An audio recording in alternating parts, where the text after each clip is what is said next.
on Wednesday, October 16th, in the presence of a quorum of the Select Board. I'll call the meeting to order. The first item on our agenda is the Pledge of Allegiance. So if everybody would rise and join me in the Pledge of Allegiance. I pledge allegiance to the flag of the United States of America and to the republic for which it stands, one nation, under God, indivisible, with liberty and justice for all.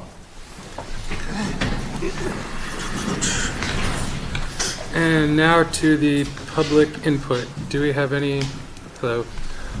Is there anybody interested in public input at the microphone or online? Oh, we have Becky Neville.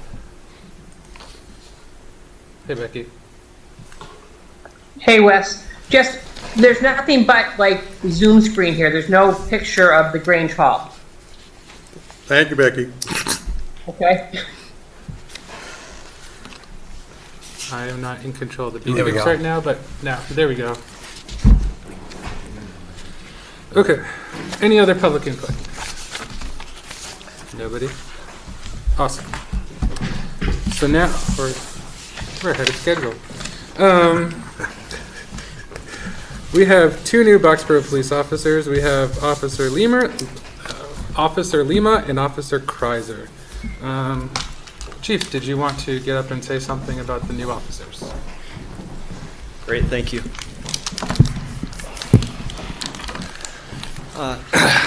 Thank you, Select Board member folks, and the rest of the Select Board. Today is exciting, really exciting day for the Boxborough Police Department.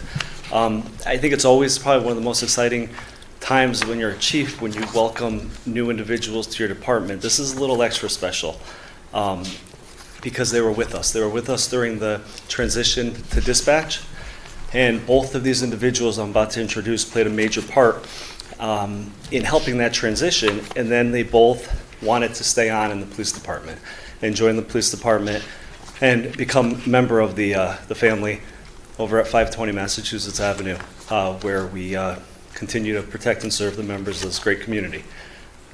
So back in May, we were fortunate enough to have the funding to send two officers to the Lowell Police Academy. And that was right around the time, it had only been about a month prior, where we transitioned over to Neshoba, and we had two dispatchers who were interested in becoming police officers. So I'm going to talk a little bit about, and I'll be quick, about each of them. But I'll start with Officer Lima. Officer Lima, if you want to stand up. Officer, or even come back here so the public can see you. Officer Lima is absolutely, I guess we would say, homegrown talent. Not only did she attend Blanchard, she grew up here in town, went to AB High School, and graduated AB High School in 2019. From there, she went on to Framingham State, where she graduated, and that's at the end of her, I think it was her senior year. She came by the police department and wanted to get involved a little bit more, learn about criminal justice, and that's when we had an opening at dispatch, and she became a very valuable dispatcher. When we realized we were going to Neshoba, we had an opening for an officer. She came and she was at that point getting her master's degree, or working on her master's degree at Northeastern in criminology, which she subsequently finished just a few weeks ago. She came into my office and said she was interested, but she was still getting her master's degree and really wasn't, she was thinking about applying. And I really said, I want you to think about this. You're in the middle of your program. It'll be ending. And she was a little, I don't want to say unsure, but she thought about it, and she came back about 2-3 days later, and she said, I absolutely want to apply for this position. And from that point on, there was nothing but determination in her eyes through the whole process, the application process. She got hired, and then through 6 months of the academy, which she did a terrific job graduating last week. So that when she made that decision to go for it, she really did an amazing job, and we saw a real change in her at that point. And we were so proud to have a Boxborough resident, again, a graduate of AB High School, someone right here in town. She's here with her parents tonight, Helena and Dennis, who are here. Thank you so much for coming. So we are so to have someone, her great education, I already talked about her commitment to this community and being from here. We are so fortunate to have Officer Lima. So we'd like to say a couple words. Introduce yourself. Not as long as that one, a little short. I just want to say I'm Hannah Lima. I am very excited to work in the town that I was born and raised in. I felt very welcomed as soon as I was dispatching and felt like I wanted to continue with everyone and just serve my community. And I just think it will be a great accomplishment living here and working here as well. Thank you.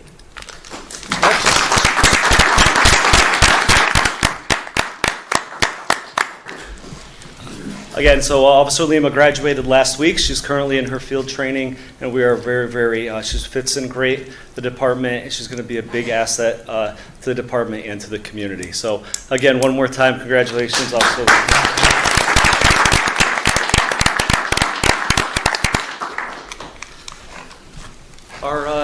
Our second officer is Officer Kreiser. Officer Kreiser, you want to come back here?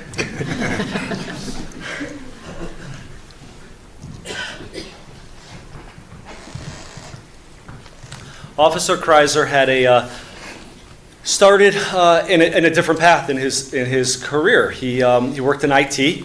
He went to, not for him. He went to Fitchburg State, and where he worked in computer information systems, and worked in that career for a good part of his working adult career. He worked at UMass Medical Center as a systems engineer, and then COVID came. And he decided to have a different career path. He had always been interested in public service, and that's when he became a dispatcher here in town, but he always said he really had the desire to be a police officer. One thing that really sticks out to me is last year we ran a leadership book club in the department. We invited all the officers who wanted to participate to read a book, and we got together and went over, and it was a leadership book, Good to Great. And he came to me and he said, I'm a dispatcher, but can I still participate in this? And not only did he show up with an application of the book to policing, and he did a terrific job. And it always stuck in my head how committed he was to public service, how committed he was to the department, to the town. Another thing, he had just started here and was at Pfeiffer's Day, not this past year, but the year before. And I'm there working, and who do I see? I see him and his beautiful high school sweetheart wife, who they've been married for 26 years, Renee, and his two kids, Maya and Reese, who were at Pfeiffer's Day and joining the community on a day off. So he's really involved in the community and is so excited to be here, and we are very, very excited to have him. A little footnote in the academy, Officer Kreiser was ranked first out of all 36 recruits in the physical fitness. So that's a real big accomplishment. Last year, when we brought Officer Stillman, he also won that physical fitness award, finishing first, and now we have 2 years in a row, Officer Kreiser won that award. He also has an MBA from the University of Massachusetts, so we have a very educated group of two individuals coming on to our department. So again, congratulations. I'd love you to speak a couple words. Introduce yourself. Thank you very much. I guess I figured that was a requirement that I had to get that award since Stillman did the previous year. Wow, this is surreal. I guess I'd just like to thank everyone up here in Town Hall. I know you all had an integral part in making this happen. I appreciate it. I appreciate your support and encouragement, over the last year and a half. Also, the Department of Boxborough. These officers are men and women that I look up to, each having their own individual competencies and talents, and I hope that I can learn from those and apply those into serving this community better. Chief as well, I appreciate you, sir, through this entire process. So many have been involved. This one here, she does a lot behind the scenes that nobody sees, nobody hears. But also, my family, I'd like to thank my wife who became a single mother over the last 6 months. I would just kind of crack the joke. I had seen Hannah more than I'd seen my entire family together over the last 6 months. Not being a bad thing, but I couldn't have done this without them, without my mother, my children, my wife. Without that support structure, this wouldn't have happened either. But everyone that's here, again, you've had an integral part in this, and I thank you, and I look forward to getting to know you better throughout the years. Thank you.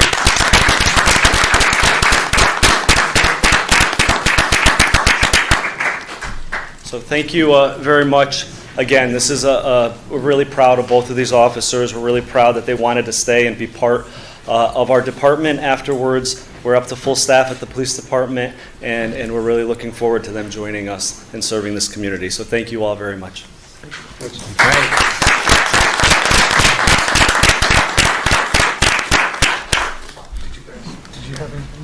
No, I just want to say that our community is a big family, and we would like to welcome you both to our family. Welcome. Yeah. Yeah, it's quite an accomplishment, especially going to school. Like, I know how difficult it is getting your master's degree and then letting alone going through a full-time police academy as well. I can't really even imagine it. And I just want to say thank you to the families and the department and everybody for supporting them as they were going through this. And I think it's really a testament to your hard work and dedication, and I'm so glad you chose to be here. And so we do have something for you guys now that you were part of the Boxborough family before, but now we have something for you officially.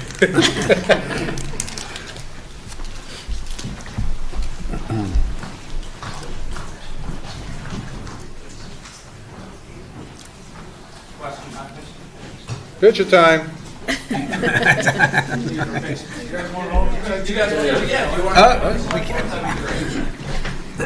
All right.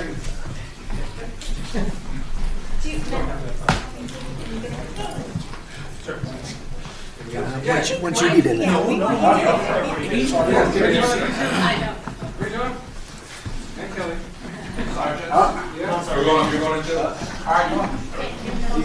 Oh, no, she's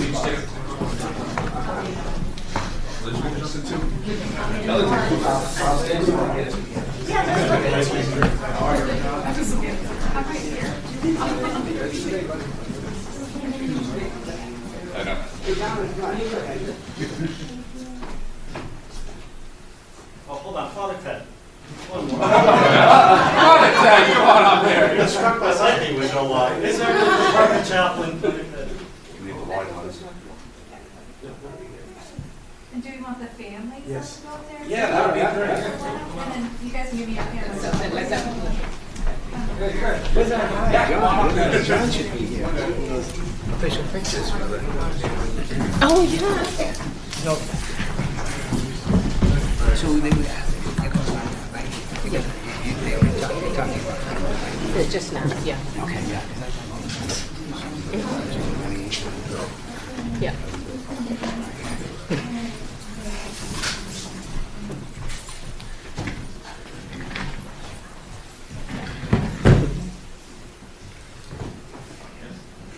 It's a little like Inception, where it's like a picture of them in picture.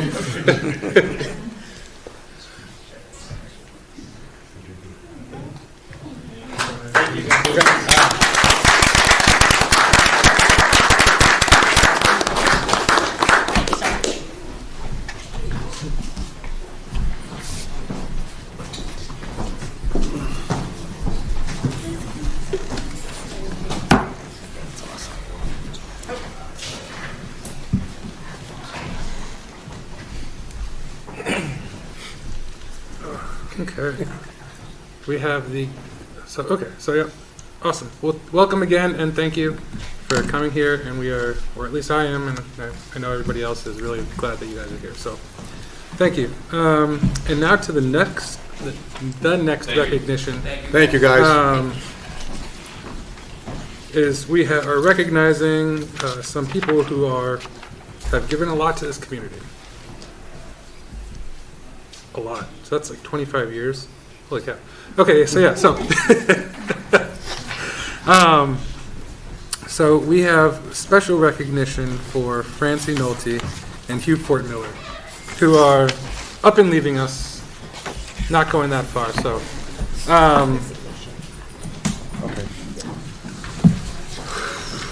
okay. Just to give, if people don't know Francie and Hugh, they have been here for, wow, they moved in when I did. Okay, so 1999. So not long after Francie and Hugh arrived in Boxborough in 1999, they both joined the Board of Conservation Trust. For about 5 years, Hugh remained a member working on the Trust newsletter and supporting the annual Blanchard School Essay, Poetry, and Art Competition. During the last 20 years, Hugh has been a member of the Personnel Board, the Government Study Committee, the Screening Committees, which led to the hiring of DPW head Ed Kukla and Town Administrator Mike Johns. Hugh joined the Community Preservation Committee when it was formed and left in 2020 to become a member of the Building Committee for the next 4 years. Last year, Hugh joined the group which formed the Boxborough News and has become a regular contributor as a writer and copy editor. He will continue to edit copy for the Boxborough News as long as he's able. Many years. Shortly after arriving in town, Francie's first effort was to create a neighborhood network for Sargent Road that consisted of 35 households connected to keep one another safe, to participate in an annual spring cleanup, and to help neighbors get to know their neighbors through potluck gatherings. From this came a small group of neighbors called EcoPath to work on energy reduction using an extensive website. This group became an appointed town committee, the Boxborough Energy Committee, that eventually morphed into the Sustainability Committee. Francie continued to a successful solar program called Little Box Solar, oversaw the town's first sustainability policy, and helped achieve the town's designation of green community that provides access to state funding for a range of energy and money-saving investments and upgrades. In 2017, Francie and Hugh were awarded the Golden Fife, and probably should be awarded again. They have loved living in Boxborough. Who doesn't love living in Boxborough? So we will greatly miss you guys, even though you're not going that far. So thank you guys for your contributions to this town. I will say that probably the green community is not to shadow you, Hugh, but this is probably one of the biggest things, and it took a long time. Like legislation got passed to allow us to become a green community. So that's a lot of hard work, and thank you guys for your contributions. We do have some recognitions that were sent here for each of you. Yes. Ba or Priya, do you want to start? Yeah. Should I just You can read? get up and go, or if you go up to that microphone, it might be easier.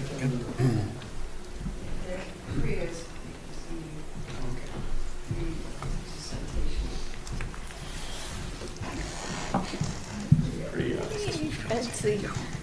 So I just want to say, Francie, your legacy will live on through green communities, through our sustainability committee in the town.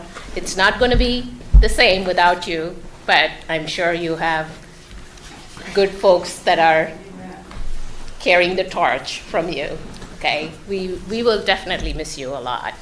So I have a citation here from our state senator, Jamie Eldridge. Be it known, it's an official citation, be it known that the Massachusetts Senate hereby extends its congratulations to Francie Nolte in recognition of your 25 years of service through volunteering for the town of Boxborough's Conservation Trust, Energy Committee, and Sustainability Committee. And be it further known that the Massachusetts Senate extends its best wishes for continued success, that this citation be duly signed by the President of the Senate and attested to, and a copy thereof transmitted by the Clerk of the Senate. So duly signed. So, and we also have another citation from the House of Representatives from Dan Cena. Be it hereby known to all that the Massachusetts House of Representatives offers its sincerest congratulations to Francie Nolte in recognition of your 25 years of service through various volunteering for the Town of Boxborough's Conservation Trust, Energy Committee, and Sustainability Committee. The entire membership extends its very best wishes and expresses the hope for future good fortune and continued success in all endeavors, given the 16th day of October 2024.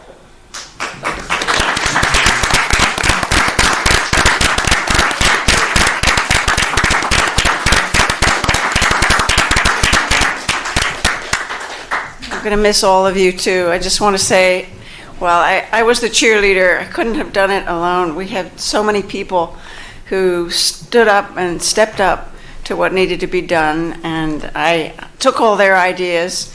I'm getting credit for it. I shouldn't, because it came from our members here, like Richard Garrison, and I'm so grateful for the support that everyone gave me and how much fun it was. And the celebration of the green communities when Jamie and Dan came, and we had a real party because we did have something to celebrate. And I'm delighted that it will go forward, and I really will miss you all. If I say any more, I will cry my heart out.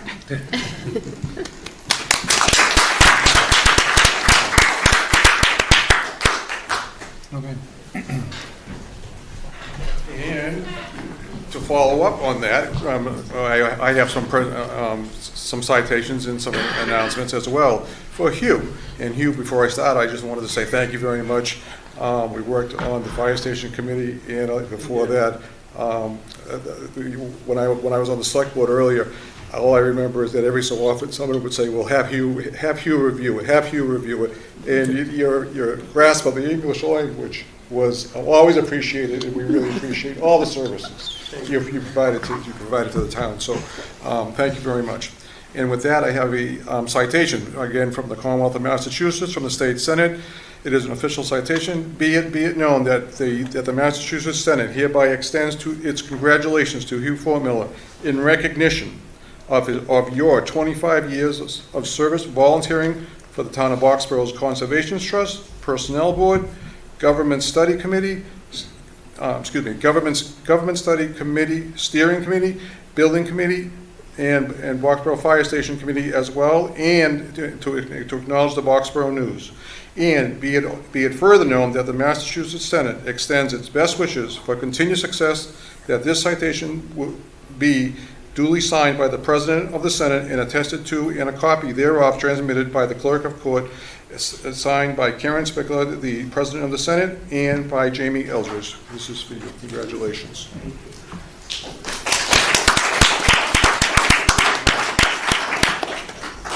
And again, there's also another one for acknowledgement of all the work you've done for the town. The Commonwealth of Massachusetts, the House of Representatives, be it hereby known that the Massachusetts House of Representatives offers its sincere congratulations to Hugh Fort Miller in recognition of your 25 years of service through various volunteering through the Boxborough Conservation Trust, the Personnel Board, the Government Study Committee, the Steering Committee, the Building Committee, the Boxborough News, and the Boxborough Fire Building Committee as well. The entire membership extends its very best wishes and expresses the hope, of future good fortune and continued success in all its endeavors. Given the 16th day of October 2024 at the State House, well, not at the State House, but in the Boxborough Town Hall, and signed by the President of the Speaker of the House, and also Dan Senham. So congratulations. Thank you.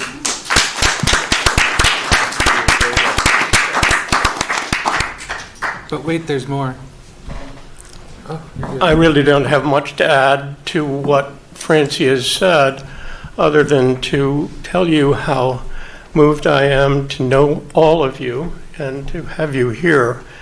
As I have said in the past, Francie is the firebrand and I carry the hose to put out the fires occasionally. Also, she really is the leading lady, and I'm a very good stage manager. I have been all my life.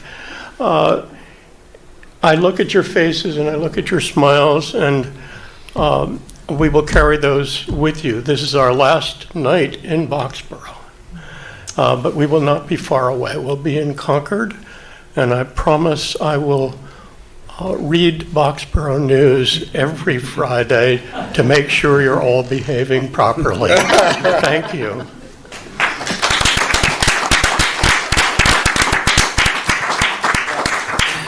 I have the honor of giving a gift to you both from the green community as something for you to keep in your new home and remind you of us while you're reading that. You guys have been wonderful. You've added so much to the town, and we all appreciate that. Very So, kind. thanks so much. Okay.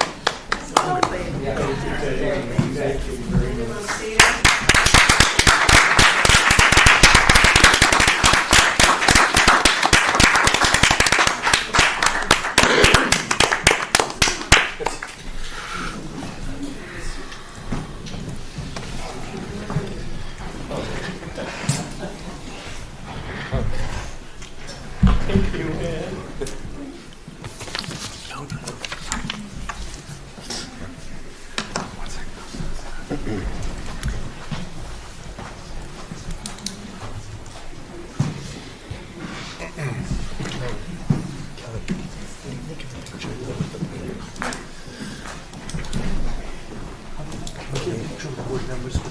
Oh, sure. Sure.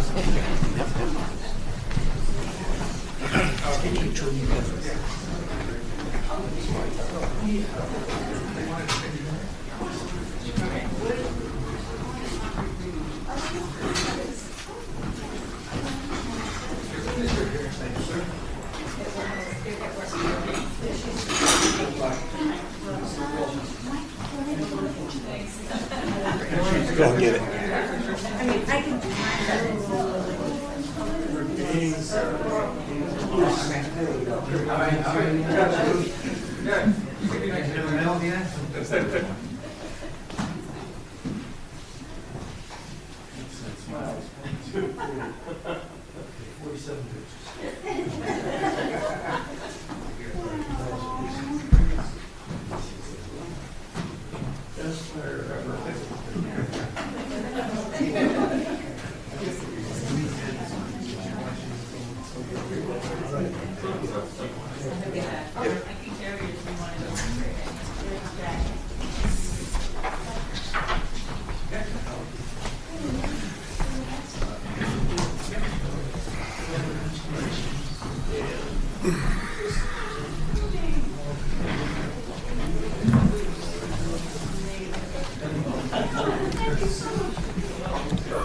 At least this is like a happy meeting. We planned it this way, right?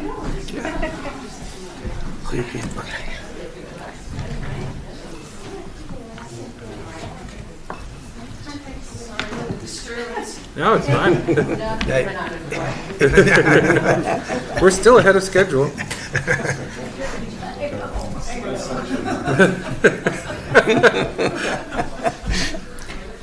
And here we are, all alone. Back to normal. She's late, Okay. Then I guess I'll move to accept on to the next topic. We'll do that. I'll move to accept with regret the resignation of Francie Nolte from the Sustainability Committee and to thank her for her tireless efforts and dedicated service to the community. Second. She beat me to it. Any other discussion? Nope. All in favor? Aye. All opposed? Passes unanimously. I'll move to accept with regret the resignation of Jessie Robinson from the Housing Board and to thank her for her service to the community.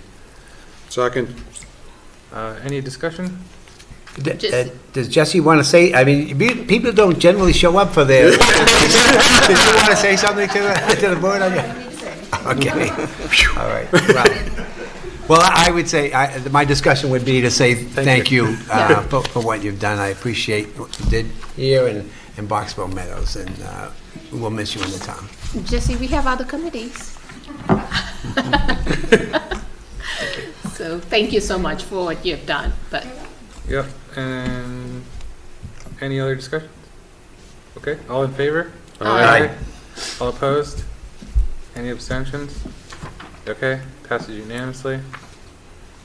you're more than welcome to stay here for the rest of the meeting, but you don't have to. I mean, I don't Thanks, care. Jesse. It's your time. It's not my time. I'm here anyways. Thanks, Jesse. No, we like that. Just don't crowd her, that's all. Oh, boy. The what? The, Yeah, I think they're here for the tree lighting. oh, Which yeah. is 7 Oh, we're in two cars. Well, then we'll let you go home early. So you want to tell us about the tree lighting? No, I want you guys to tell me about the tree lighting. Okay, great. We're lighting a tree. Which one? Like, now I'm like all the more curious. Well, yeah, so let's discuss the. Sure.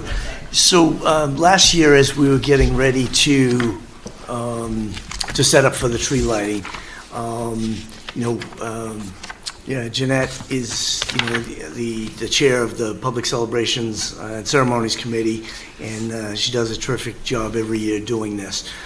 She coordinated with police and fire and DPW and other folks around the community.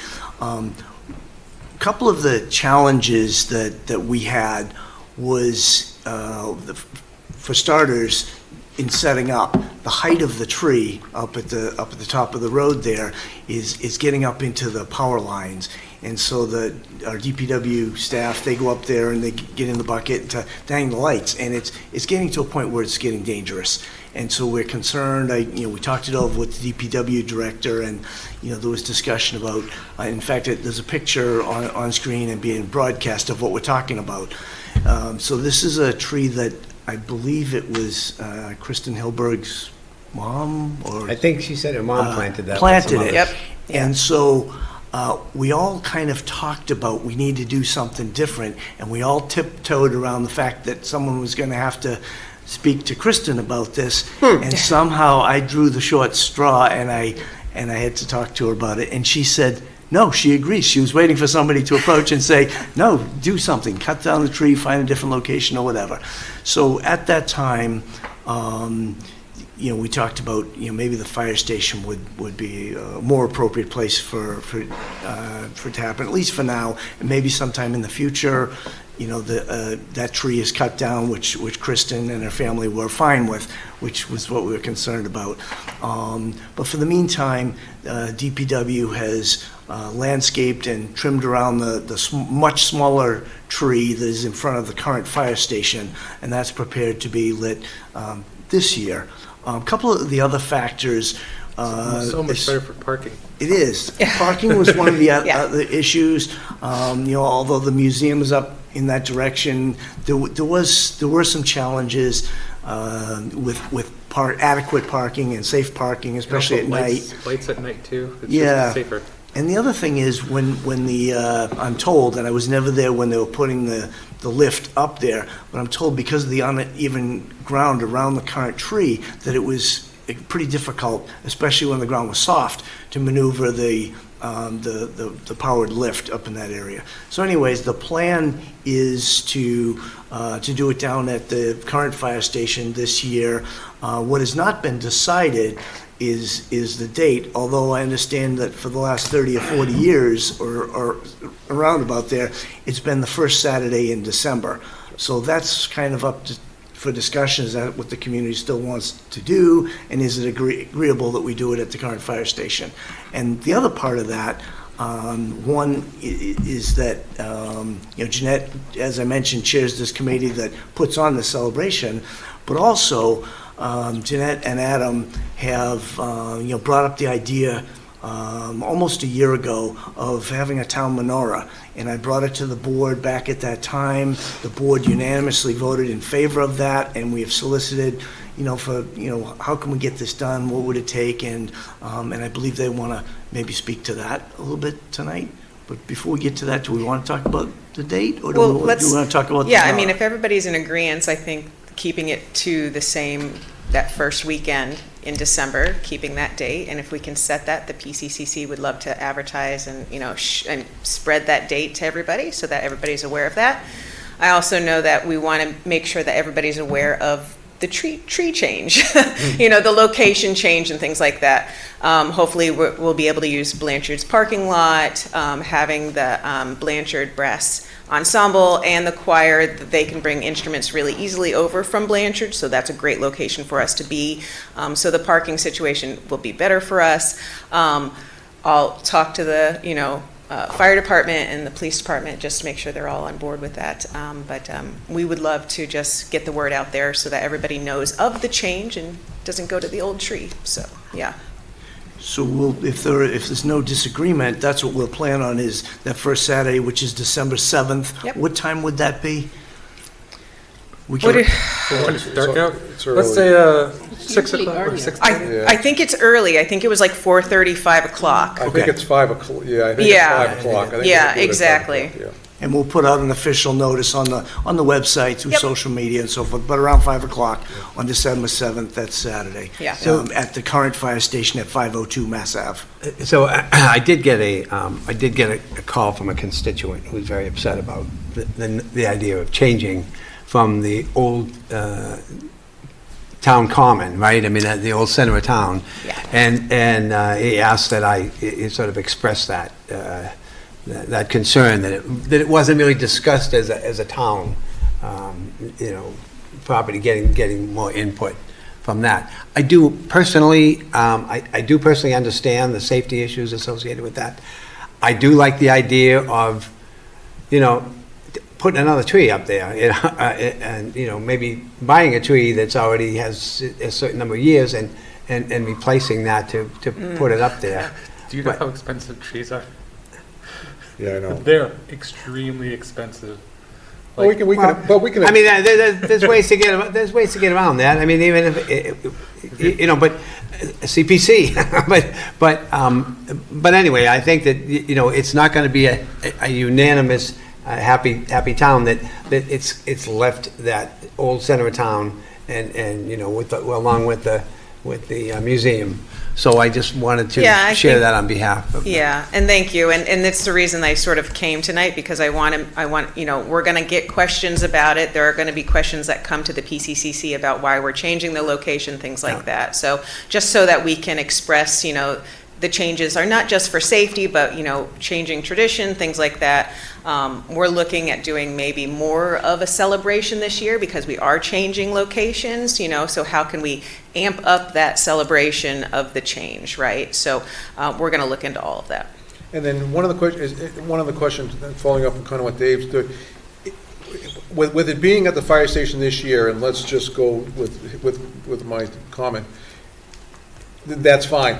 If we can take down the old tree and put a new tree up in the spring of next year, would the plan be then to move it back up to where it was at Hill Road next year? Do you have any ideas on that? I don't, right? And I know that's a great location. I think the location where it is now is a nice location. Parking is hard, things like that, but we never had people complaining about that. Mm-hmm. It is a nice location. I'd have to look into, planting new tree, how much that would cost, how much, that would cost on the town and things like that. But I can get back to you. Yeah, no, that's great. Because what I would like to do is not take that off the table. Leave that open as a discussion item. Could we move it back next year, back up to where it was, should everything else fall into place the way it has been in the past? So typically the tree, just for context, per caliber inch, so from the base, like if you were to take like a measure, they're typically between $250 and $500 per inch of the tree base width. And then it costs like $2,000 to $5,000 just to plant a mature tree of that size. Yeah. We'll cross that bridge. But not going that big. I mean, because we're already talking about the safety hazard of it going to the power line. So of course, the tree that we're looking for in a year or 2 years is going to be a smaller tree to begin with. And Dave, correct me if I'm wrong, but I believe there's still Christmas trees at Steel Farm. Isn't there still Christmas trees at Steel? Maybe we could just do a transplant. I don't know that there's any Big ones. that are substantial. I think most of them are very small at this point. Oh, they are. And I think you'd want something if you want to be able to use it, in another year. Right, You need to have something that's got some years. Okay, under it, because I remember when I was on there, that they were selling Christmas trees, and Right. it was always that these are too big and these are too small, and some of it, so I'm wondering. But yeah, I mean, we could certainly look into. So that we when it's don't have to available. buy one. Right, yeah. We could But we ju- would need to get, somebody come out and Mike has something. pull it out. So I also heard from someone this morning, and it may have been a member of the same household that got hold of your ear, and if half of my face looks like it's missing, it's because, another member of that family or maybe neighborhood got hold of me and wasn't too happy about it. And I'm sure there will be other people who, don't like that change of venue. But this really was an operational decision with safety in mind.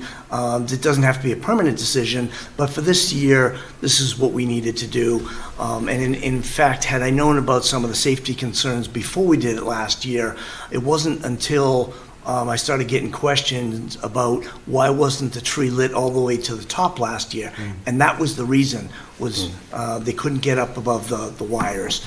And so at that, we started looking into a little more. So it really was a safety concern with, the possibility of one of our employees getting electrocuted. And, so that's an operational decision that I had to make. And that's where we are this year.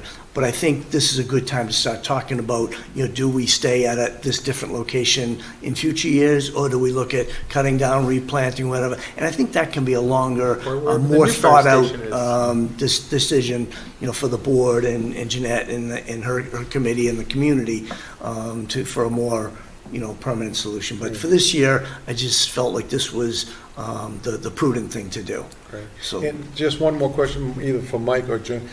With moving it to the fire station, and as you suggested, with parking being at the Blanchard School, and being 5 o'clock at night, and being dark out, yes, there is a light there, but do we have to notify the state that people will be crossing Mass Ave at night? No, you just have to notify the state if they're closing Mass Ave, and we won't be closing it. We'll just be asking our police department to help us be, chauffeuring people across safely. Right, exactly.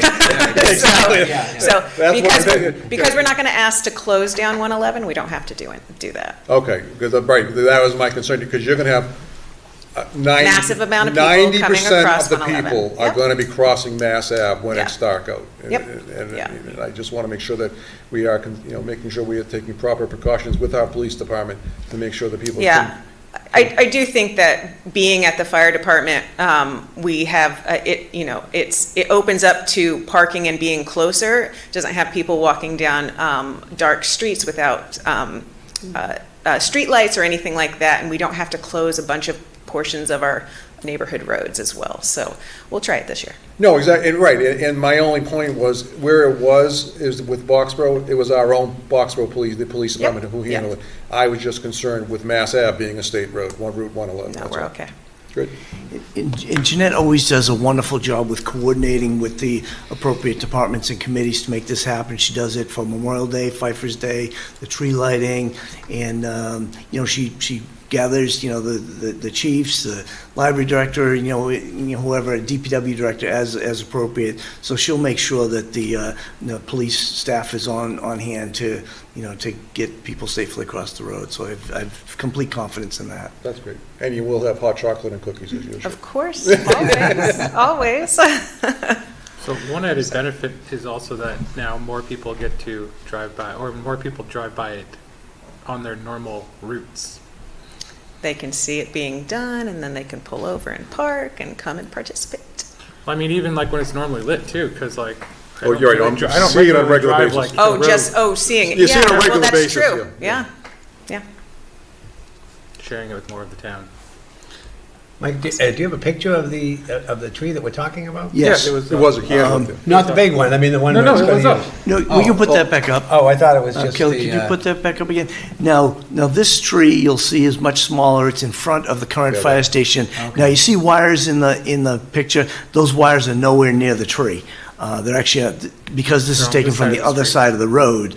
But you can see that the DPW crew has already trimmed the lower limbs to get around it, and they've mulched around it, and it's prepared to be lit for this year. And of course, they always light up the fire station anyway, so I think that'll even add more to it. Absolutely. Yeah. Any other comments, questions on the tree lighting? Yep. Just while we're on that topic, though, I think we did want to talk about a menorah for the town. And so I don't know if the two of you wanted to discuss that at all. Are you coming up here As to appropriate? talk with me? It is date night, you both have to take the microphone. Right, exactly. So we have been trying to find committees or individuals that would like to sort of make a menorah, or really, help us invest in having a menorah so that we can have our first menorah lighting ceremony.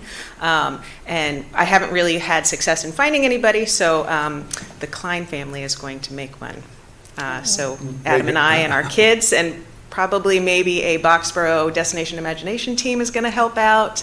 But we're going to take it on to provide the town a menorah for this year.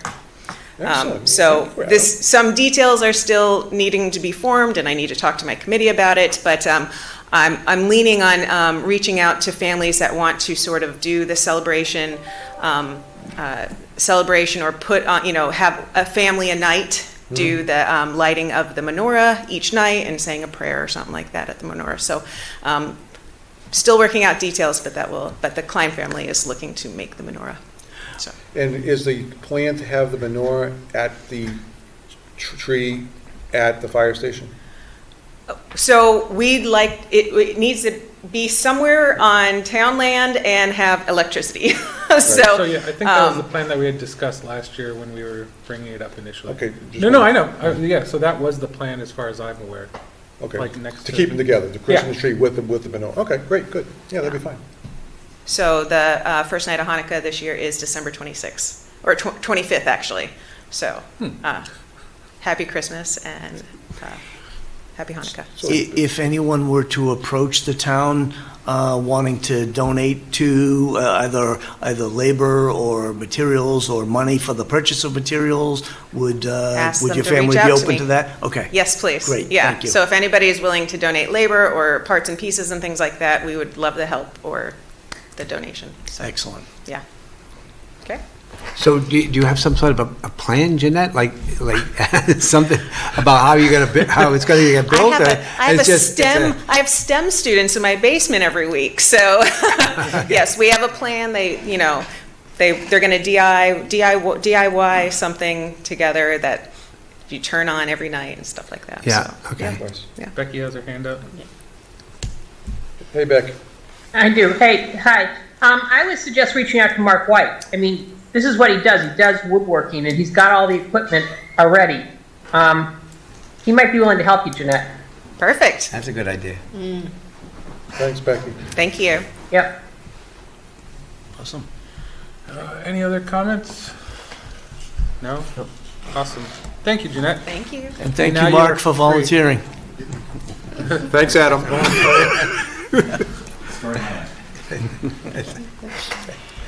Okay. So now we have the acceptance of a municipal road safety grant. It's for some money. Like, which one is it? Why have the chief's got the grant? I'll tell the chief. Yeah, and it's in the book, right? I know. I see it. So, Chief, do you want to tell us about this? Sure. I guess I Safety. came back at the right time. Perfect. Worked out good. Hi again. Back in, it was May-ish, we were here.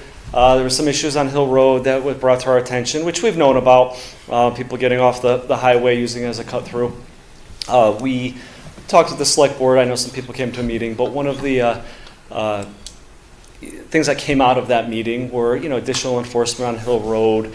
We did purchase another speed sign that is portable. It's spent a lot of time on Hill Road, but it is mobile.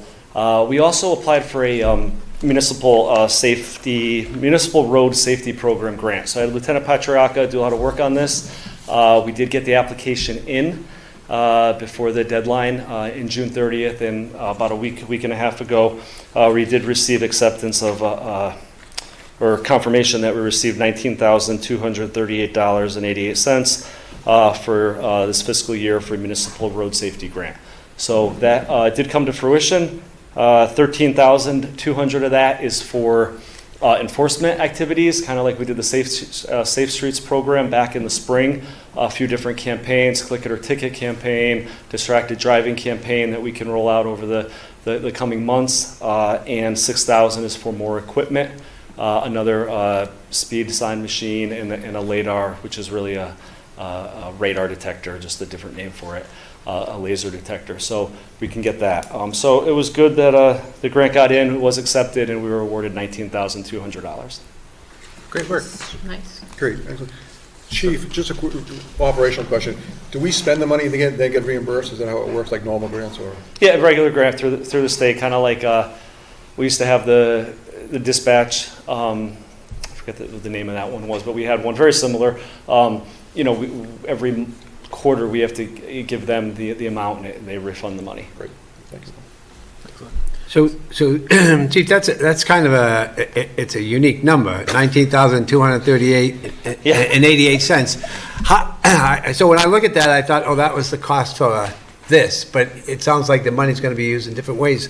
So how did that number come about? Yeah, the way we fall into it, depending on our population, I think 20,000 is the highest we could have gotten. Again, we have to supply a lot of data as far as accidents, as far as how many tickets were given, our population, some stuff we have no control over, and that's all given to the state, and they award the grant. So getting 19,200 out of the 20,000 limit is pretty good. No, I think he was more commenting about, it seems like a very specific and exact number, where it's not like a round number where you just say $20,000 for the grant. And the reason for that is we had to give quotes for the equipment, and we also had to give estimates on what hourly and overtime rates are for the officers. So we're not giving an exact number. We're saying we're going to run this many details, or project we're going to run 48 hours worth of enforcement activities, and that would come out to, at this overtime rate, an average overtime rate with all the officers. You got to take like a meshed rate between everybody, and that's how it comes out. Okay. I mean, I can, and they have a pool that they got to give. They use their formula, but we did get almost the maximum. Sure. Again, but it's based on the quotes that we gave and what our hourly rate is for the officers. So while we're talking about that, there on Hill Road, there is an electric sign that's on a post, but it doesn't seem to be working. It was working for a while, but I don't see it working. Is that? We'll get out there. Sometimes batteries run out. If we don't, there's two batteries. It's a battery powered? Yeah. I thought it was hooked up to the No, itself. those are battery powered. They last a couple days, so they could run out. Most of the time they're working, but we get out there and switch the batteries out, move it. We'll be able to get another one of those now. Those Okay, are portable. okay. We use them a lot, like around the camp in the summer. Put it over by Flair Field. Just to slow down people and whatnot. It also gets data for us that we need to provide that for additional grants in the future. Okay, but this is the one that's on the post, it's on the utility pole that I'm talking about, right? Those are portable. That's portable, okay, Yes, okay. those can move around, yep. All right, But they get hitched to poles. awesome. Well, thank you. that's great. Great. Congratulations. That's good news. I'll Ready take to accept that? Thank you. So I'll move to accept the municipal road safety grant in the amount of $19,238.88 for the purpose stated therein. Second? Any other discussion or questions? No? Okay. Then all in favor? Aye. All opposed? Abstentions? Okay, passes unanimously. We'll go to the approval of the 2025 state election warrant. We can't really change it, and we kind of just have to accept it. So I move to approve the 2024 state election warrant. Second. Any discussion?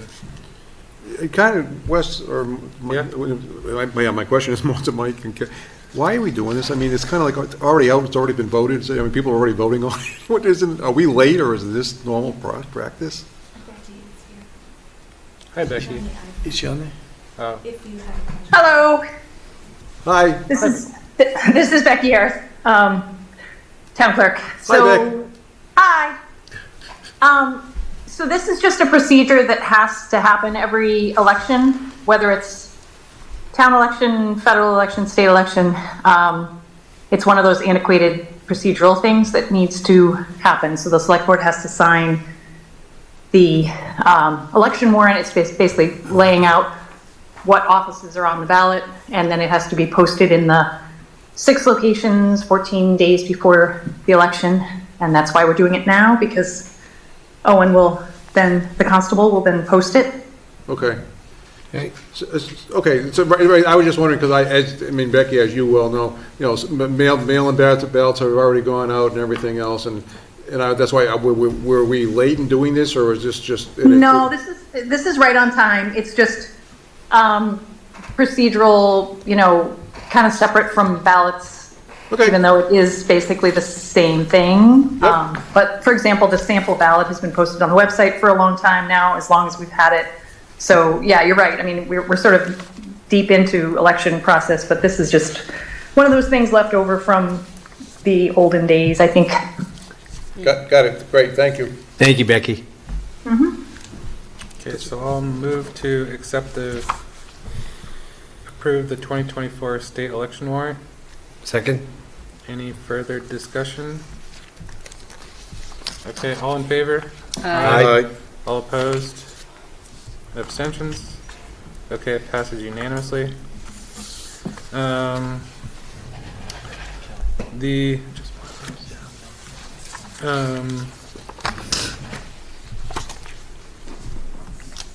We can do the town boards, committees, commissions, meeting recordings.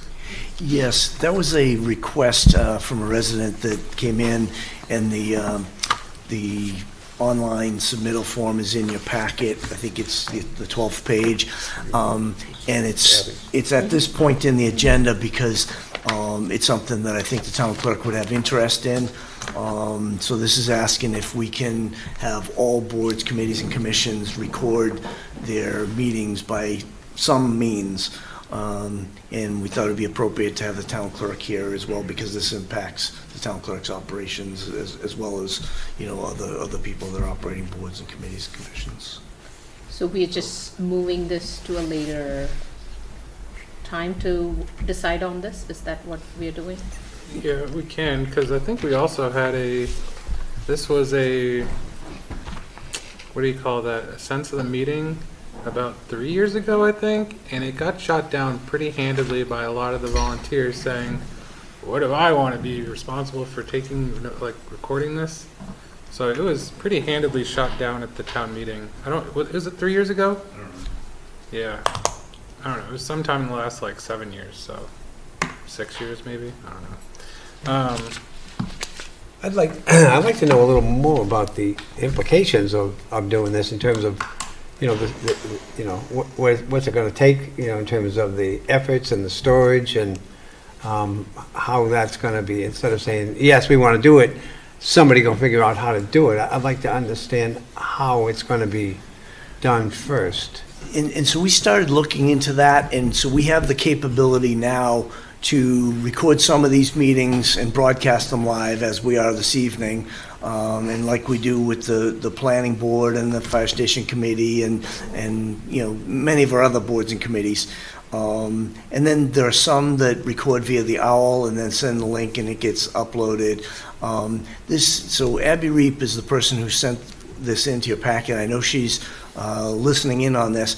Part of her interest was making sure that the meetings are recorded so that they could also get them out on Boxborough News, because they try to cover all the meetings, yeah. But on any given night there could be 2 to 3 meetings going on. So I know they do a terrific job of spreading themselves and try to get to all the meetings, but when they can't, I think part of, and I won't pretend to speak for her, I'll let her speak if she would like, but part of it was making sure that they can get coverage of all the meetings. So I think that was part of the interest in this. One of the things she suggested is that we get audio recorders. Now that I haven't played out to see how does that exactly work. The other thing I haven't been able to explore is what would it take and how much would it cost for us to record more of our meetings. So we have an MOU that we sign with Cable Access, and because Kirby's away on 2 weeks vacation, I haven't been able to talk with him about this yet, but plan to. to see, how, can we cover all the boards and committees, or would we have to go and purchase other recording devices and then figure out how do we upload those and to make those accessible. So we don't have all the answers to those yet, but I did want to give a chance for Abby and for Becky to speak if they wish. Abby's up there. Adam? I want to make 2 comments. So we've talked about this also for the school committee in terms of our subcommittees. Our feeling right now is it's kind of a double-edged sword, so I think it would be really helpful for the town to come back and talk about not just what the cost would be for the recorders, but as soon as you're recording them, you're creating public records, and I think you guys talked about public records requests a couple meetings ago, so those recordings become public records that could then be requested by members of the public. There'll be requirements then for us to hold those public records for whatever the holding time is for that. So something to consider.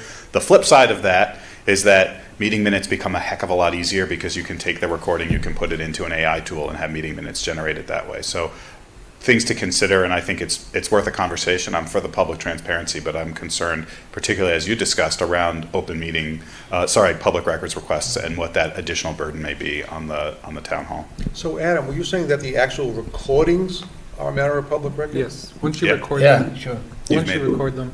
So if someone could request the actual recording of Yes. the meeting, not just the minutes as they do right now? Correct.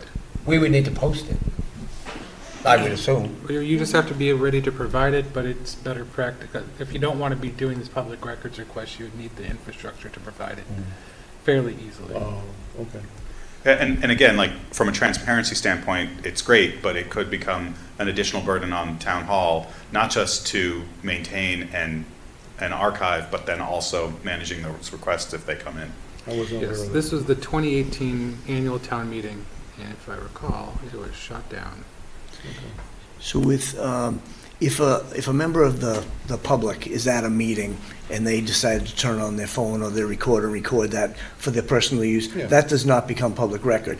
But if a member of staff or board or committee in that meeting does that, or the town records it, then it is, does become a public record, any video or audio recording or any minutes that are taken.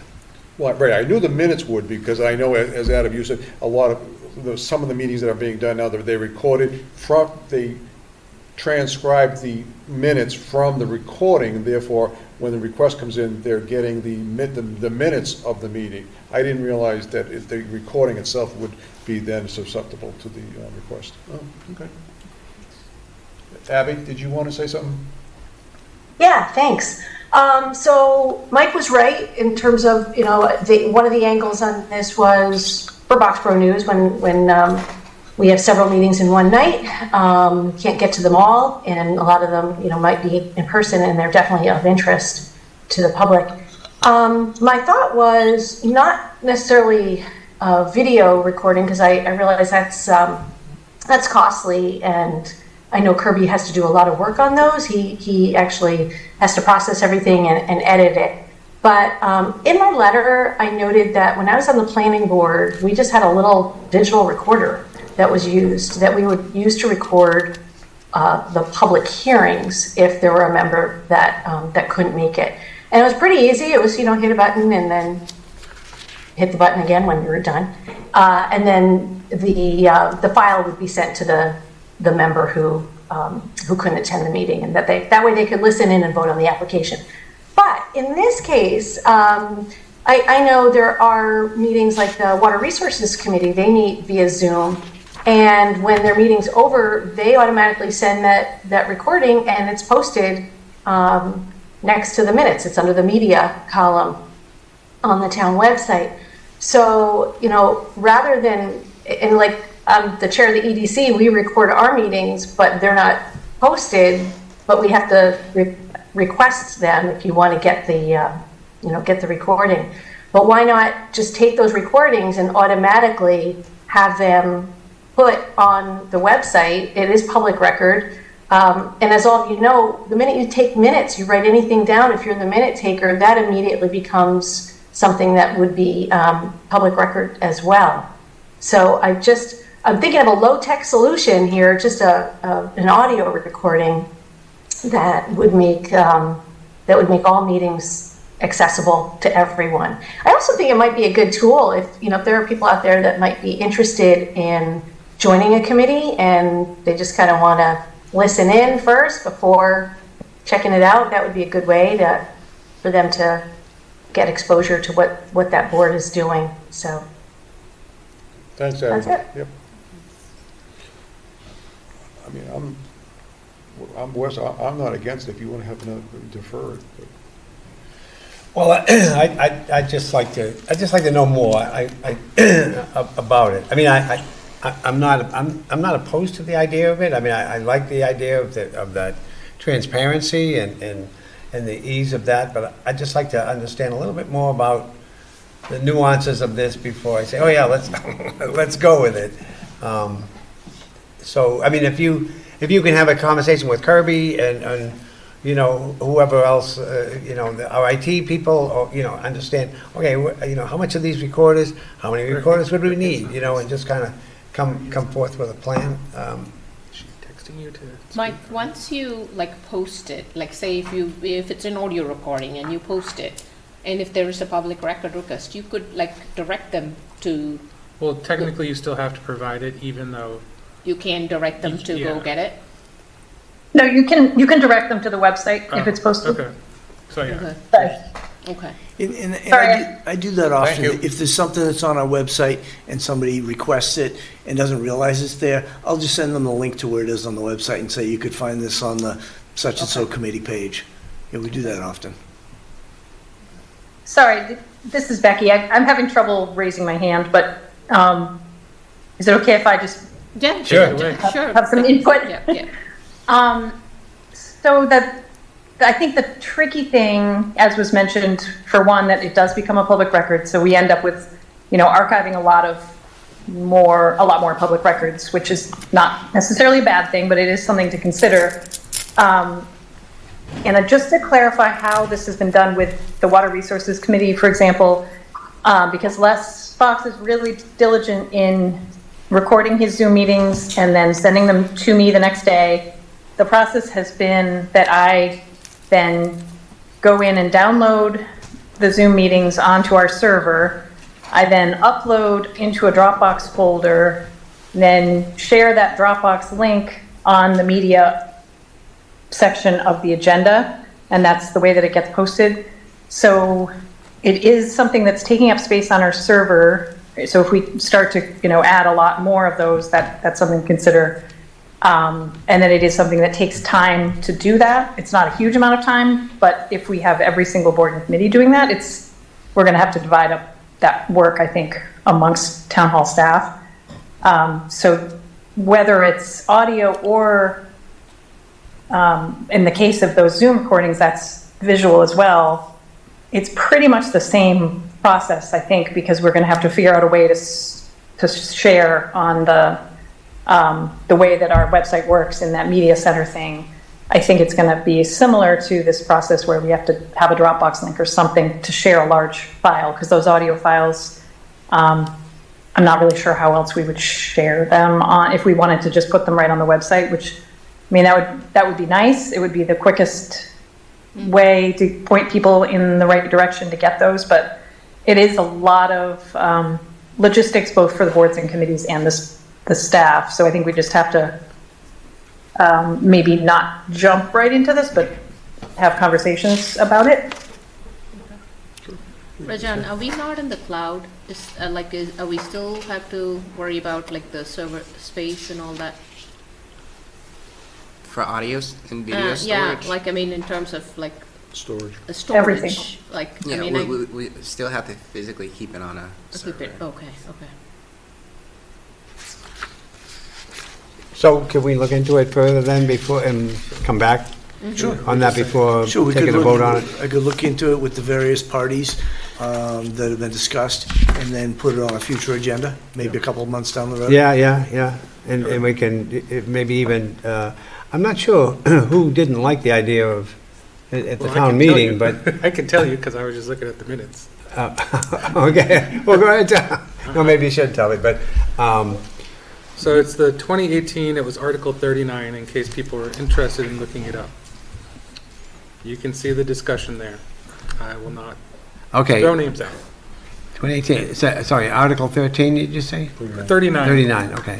So it's on page 60 of the PDF. Okay, all right. All right, yeah, we'll bring it up at a future date, that's fine. Yeah. Okay. So I think we have our action on that one. There's no old business. We have the meeting minutes, so I'll move. Before, are there any changes to the meeting minutes for September 23rd, 2024? Nope. No? Okay. Then I'll move to accept the regular session minutes of September 23rd, 2024. Second. Any other discussion about it? Okay, all in favor? Aye. Aye. Opposed? What is that? Whatever. Abstentions? Do we open the town meeting? Yeah. Oh, we'll come back to that. I totally did not forget that. Then that passes unanimously. So now we go to the town meeting warrant. I'll move to notify the public that the warrant for the special town meeting of February 10th, 2025 is effectively open for submissions dated October 16th, 2024 through November 25th, 2024 at 4 p.m. Second. Is there any discussion on this?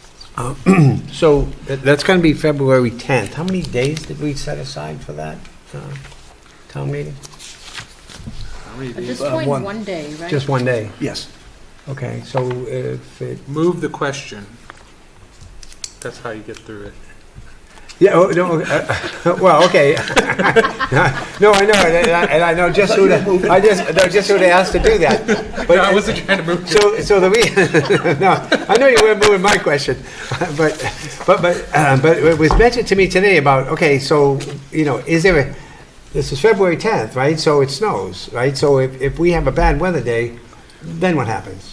Farmer's Almanac says it won't happen. Okay, well, that's right. We could always count on the Farmer's Almanac, but you know what I mean? Because my response was, oh, of course we did a few what days. happens is you, like, I think we just go and then we can vote to move it on the day of. Because we did this for COVID.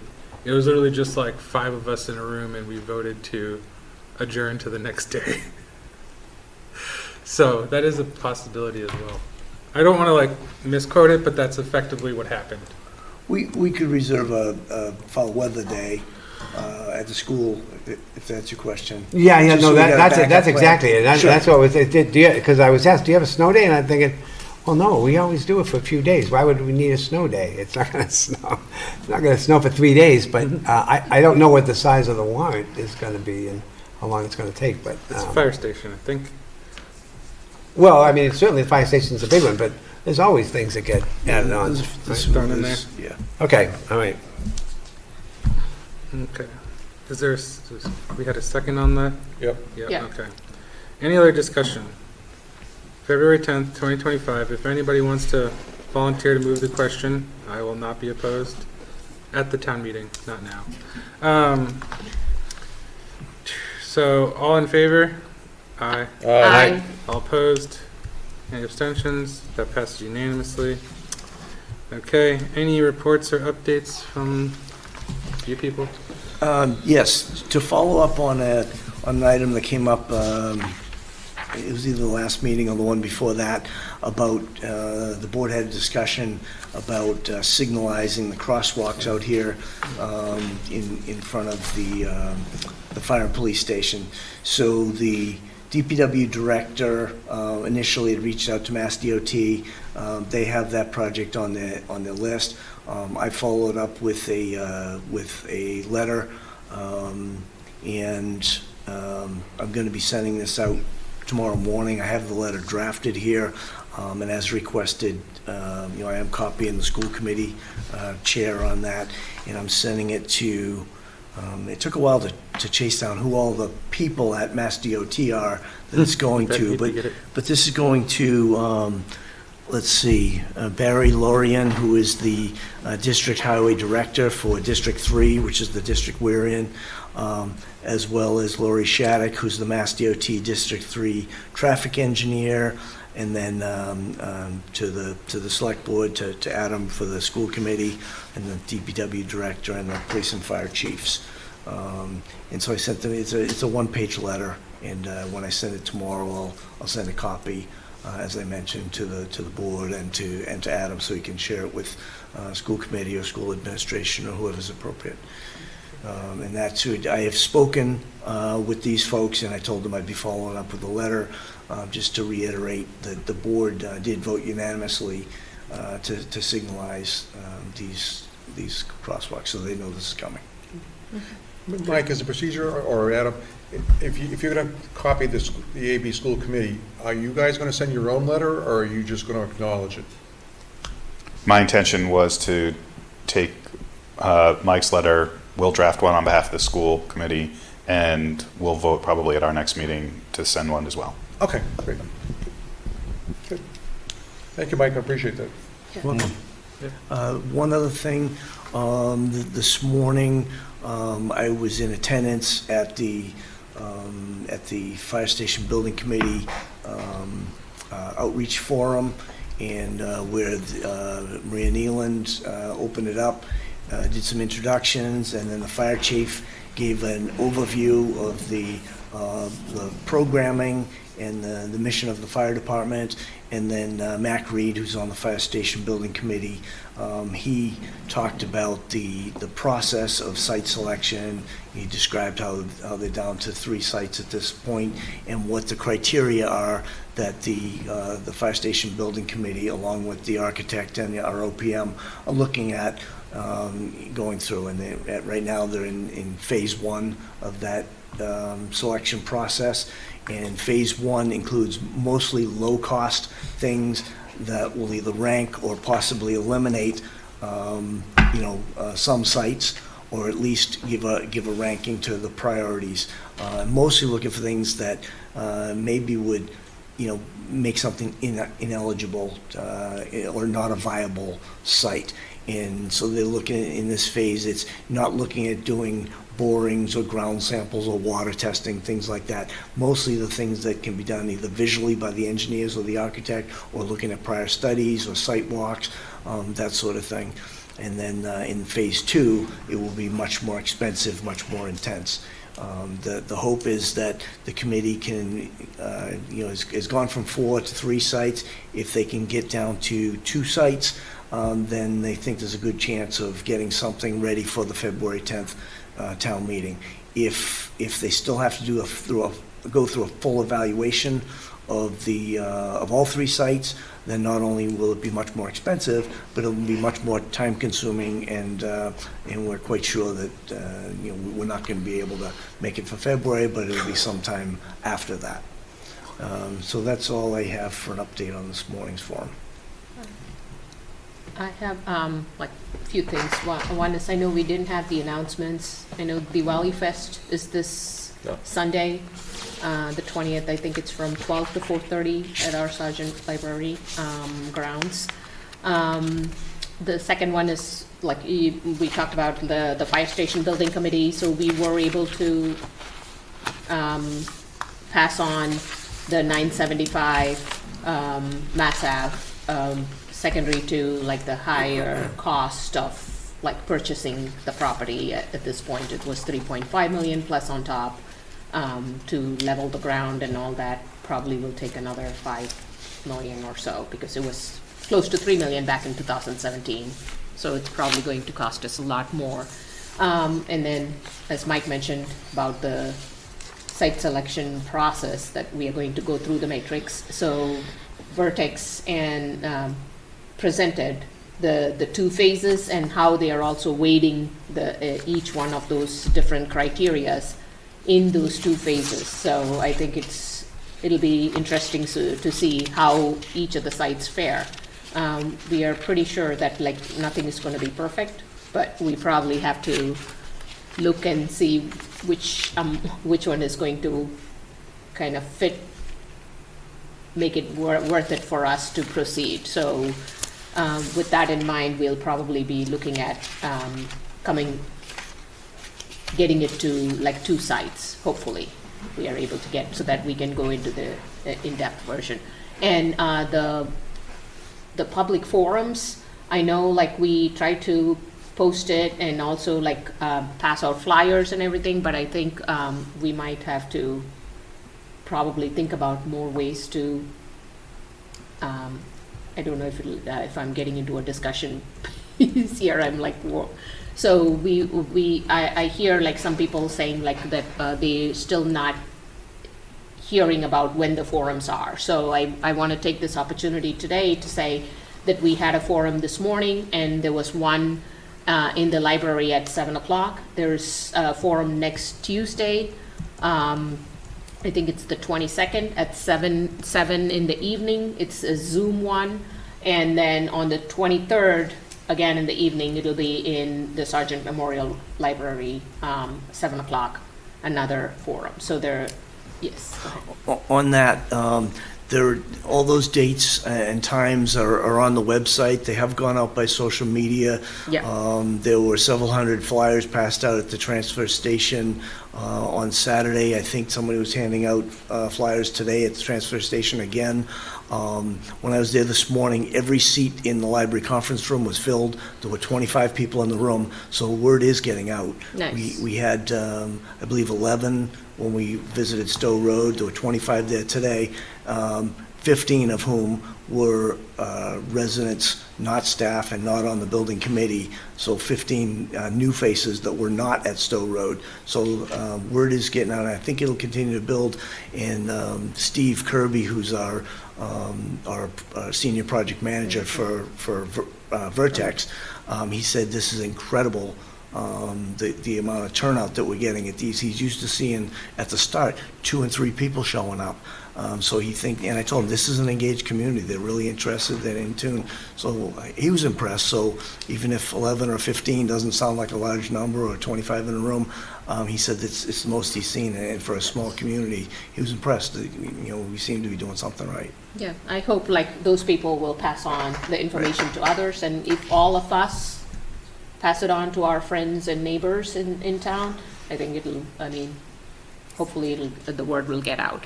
And then I also have an update about the Sustainability Committee. I guess they had a survey posted online where people can go and like talk about like what are the different things that they are willing to do in terms of like, are they composting? Will you be willing to, like, say, if we have, like, pickups every 6 months, what is that, like, that we have every 2 years, the oil. Hazardous waste. Yeah, so there was a question about that. I suppose, like, if we can do it every 6 months, but not in our town, but will you be interested in going, like, if we partner with other towns? And so there's a lot of different questions there, but I think they didn't get the response that they were looking for. I think only 30 people responded to it, so they're hoping they will. They're discussing about like if there is a different way to like get to people. If there's a paper version that they might have to do and send it out and have them fill out the survey. So I don't know if that's going to be even feasible, and if it's logistically, I would think online would be the easier one, but. They are discussing that piece, I guess. That might be something where you're the liaison to that committee. That might be something that they discuss with Rafi, who is supporting that committee. He's electronically savvy, computer savvy. They might consider using a QR code and putting it out, because I think, I know for myself, I'm much more likely to take a survey if I get a link by email. Or if I see a QR code, and if I know if it says from the start that it's 5 minutes or less, and I do it, and it is 5 minutes or less, I'm more likely to do the next one. So I think keep it short, keep it electronic, keep it easily accessible to people. I think that helps. So, and Rafi could help them with that. Okay, I'll bring it up to them. And then they are also looking into revamping their website. So that's another one that's going to be in their agenda. And the final one I wanted to really want to bring it in our agenda would be at some point so that we can discuss would be the Mass DEP technical assistance program for the trash piece. I know Ed, myself, and Kate, we were supposed to talk about it at a higher level and then bring it up to the board, but I don't see why we should wait to have the technical assistance program approved for us to proceed with that, because, I mean, that's a free service that the state provides. Why not take that? And just high level, what's that about? The technical, they will, Mass DEP will have. They give you money to effectively, and resources. Resources to come and check and see what things are working for our town in terms of like trash pickup, collections, and what is not, what we can do better, how we can do better. So they kind of give us recommendations after they do the assessment. All that is like, it's almost like a grant. So why not take it? Yes, we can give our input, but like they are the experts. Why not take their thing? That's my thought, but again, we probably should have a discussion and have that voted. So I hope it'll come in the next select board meeting. I don't know if any of you have. Well, I would add to a couple of things that was said in trying to avoid any sense of discussion, deliberation, but I was actually at the transfer station this afternoon, handing out more flyers with one of the members of the committee who was there. So, in a lot of people, the response was generally pretty good. But, some people, yeah, more money, and some people said, oh, great, thanks for letting us know. And then there's some, oh, yeah, now I already knew about this from the last time I was here. So I said, yeah, we're trying to double team you to make sure that people know, that this is going on. So I thought that was, that was good. And so we are making an attempt to get that information out. But one of the things that I observed while I was there is the number of vehicles coming into the place without stickers on them, with trucks dumping their stuff, making multiple trips, and it's like, it's like, I'm sorry, are you for Boxborough?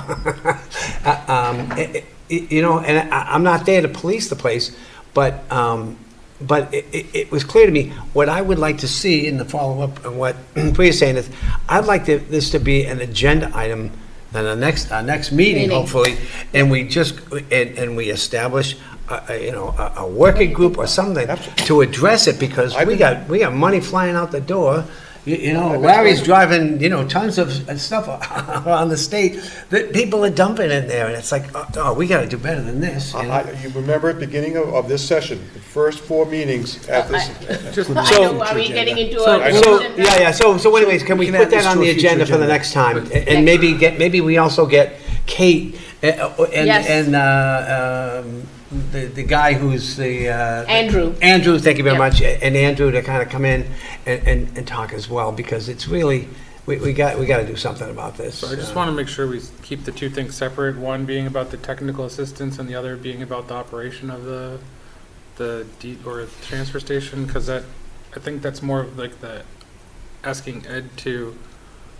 Or maybe it's working with Ed to see what he needs, but I don't know if that's something we should be getting involved with. But it's clearly is a problem that needs to be worked on, and I just no, I'm not disagreeing with that, but I'm just saying I don't know. You're saying you think they're separate?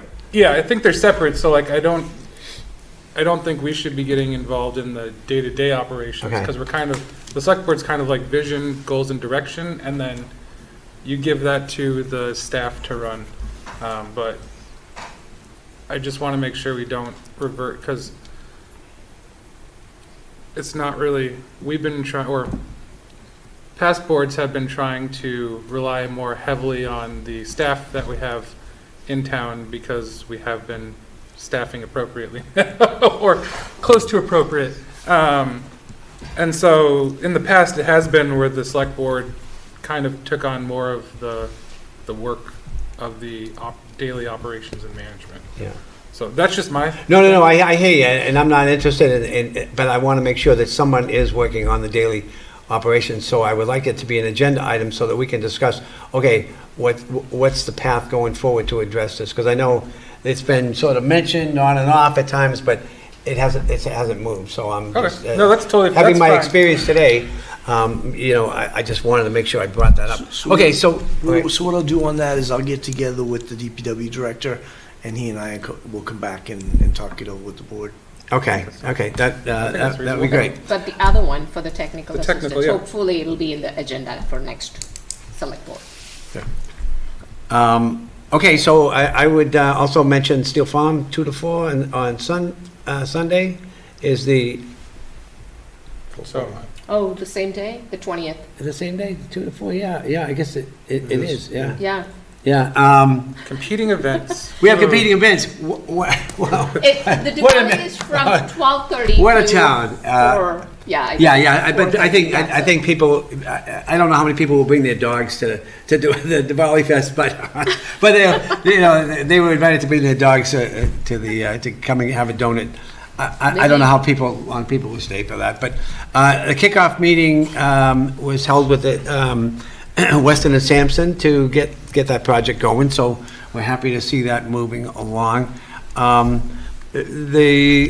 The pavilion out at Liberty Fields, I think, may be done about now. I know that the roof was up and they were just going to put the concrete pad on there, so that's coming along nicely. We have Charlie Card for those of us who are Next Monday. old enough. Next Monday at 1:30, and I know that's been mentioned a number of times with Council on Aging. And just, you do have to sign up for registration for that. You have to sign up for registration, yeah. Yeah, right. Okay. Yeah. And that is, that's it for me right now. Dave, did you want to? Want to talk about that, or do you want me to? Okay. I don't have. Hey, Wes, can I just mention the Steel Farm thing is Saturday from 2 to 4, not Sunday. Oh, thank you. Okay, So I got non-competing events. No competing events. The fall festival at the Blanchard School is happening. No. Is it this Saturday? No, I thought it was like next Saturday or something like that. Is this Saturday the Steel Farm? Yes. So then it is the Blanchard Fall. It's a Blanchard, because we talked about that. It was, because I knew it was at the same time as something else. Okay, So it was like, but the Fall Fest is from 3:30 to 6. So there will be food trucks at the Fall Fest, allegedly. Tacos, y burritos, panchita, smoking, and then Juniper Farms ice cream. And the fall festival is where? At Blanchard? At Steel Farm? Or no, so the Fall Festival is at Blanchard, yeah. There's a rainforest reptile show? 3:30 to 6, yep. And then Steel Farms is 2 to 4. 2 to 4, yeah. So yeah, it's not much overlap. So there's plenty to do in this town. We're not a sleepy town. But yeah, thank you, Becky, for correcting that. Okay, so then, with nothing left, I will move to enter. I'm sorry, just one more, just real quick question. Yeah. For the Diwali Fest, I just wanted to mention that the Mart service will be available at pickup sites, and they should be checking the town website for that as well. So nice. the Mart service, it will be running for 5 hours during the full time of the Diwali Fest. There will be pickups in Boxborough and pickups in Acton as well. Wow, No? Nice. it's a big event.